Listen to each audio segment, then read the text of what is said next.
In this video, we're going to go through creating a sales floodlight activity and a counter floodlight activity.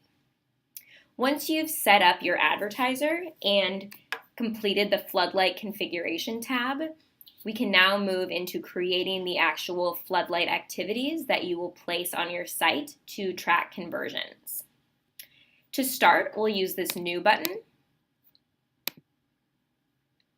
to create our first floodlight activity.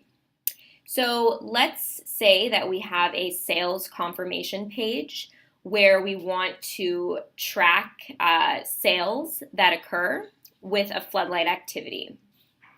So I will name this one my sales confirmation. I want to put in the expected URL, which is the page that I plan to place this tag on.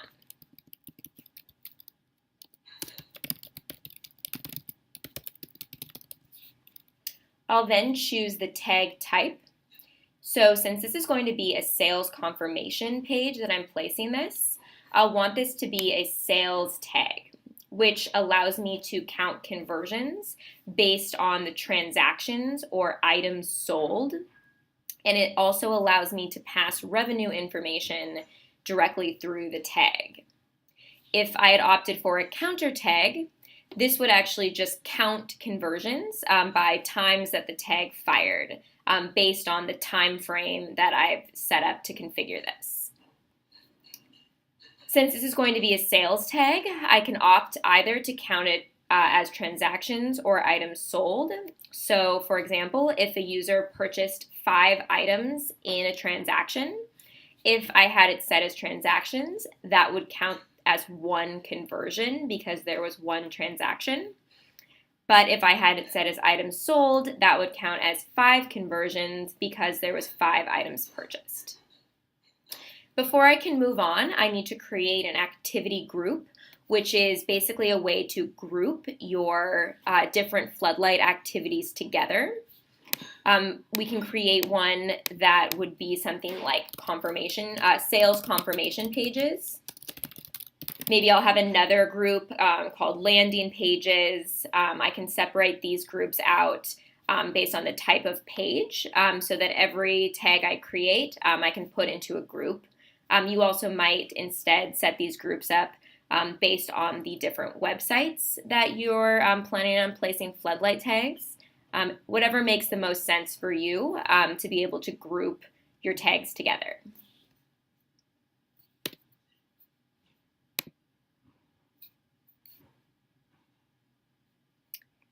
Now I can see in my floodlight tag preview what my tag will look like. I can see the actual tag here. And we can see that because this is set as transactions, the quantity value is equal to 1. And we also have this cost equals revenue parameter, which will be a part of all of these sales tags, as this is how revenue information about the sale is passed through the tag. Now what we can do is add custom floodlight variables that were created at the floodlight configuration tab into this tag. So in this example, since I'm putting this on a sales confirmation page, I want to know what products were purchased in this sale. So what I'll do is opt to add my U1 product custom variable into this tag. And we can see now the floodlight preview has been updated to include U1 equals product. Now, when I give this tag to my web developer to implement, I'll need to tell that developer that they should dynamically pass the product that was purchased through this floodlight tag upon conversion. I can then save, and my floodlight tag has been created.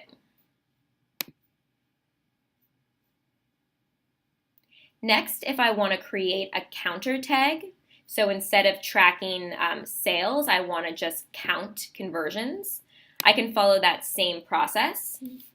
For example, this one I might just put on a landing page.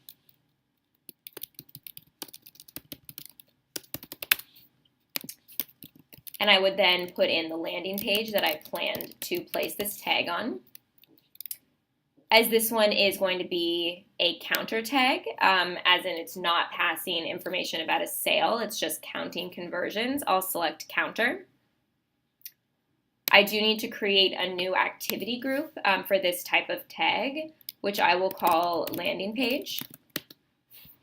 So now any type of tag I create that I plan to place on a landing page, I can put in this activity group.